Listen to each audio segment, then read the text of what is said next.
My name is Brandon Corbett. My recovery process, I would say it was something that I had to grow into. When my first shot at recovery, I thought that, I could just read the book, even though they consider it a textbook. I didn't really take it serious. During the worst part of my addiction, I was just very lonely, very depressed. It got to the point to where I would use drugs or money to associate with people. I'd put myself in places and that I shouldn't be, but for a time it was no longer the drugs and the alcohol. It was being addicted to people, being addicted to wanting to fit in, to feel like I belonged somewhere, and I was miserable. At the time I felt that nobody understood what I was going through. I wasn't around the right people.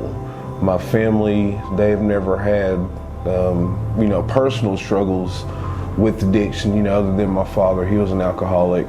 But my family, they couldn't understand how I was crippled, like I had no power over it. They would always assume that it was a choice, which it was to a certain extent.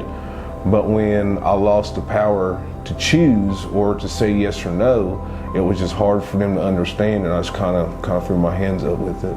For certain things, if you haven't experienced it, it's hard to learn it.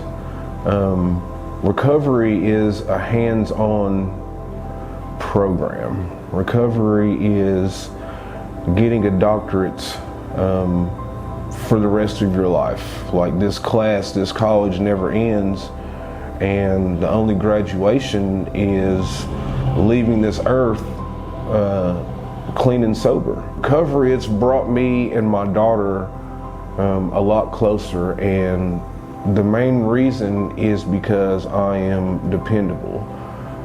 And she knows Dad will be there at this time. She knows where Dad is. She knows where Dad's house is. She knows that if we're together on our day, that we're going to be okay. We don't have to worry about, is Dad going to pass out, or is Dad going to be too high to be able to do this? We don't have to worry about that anymore. And for me, that's one of the biggest parts, is because she's comfortable. And when she's comfortable, Dad's comfortable.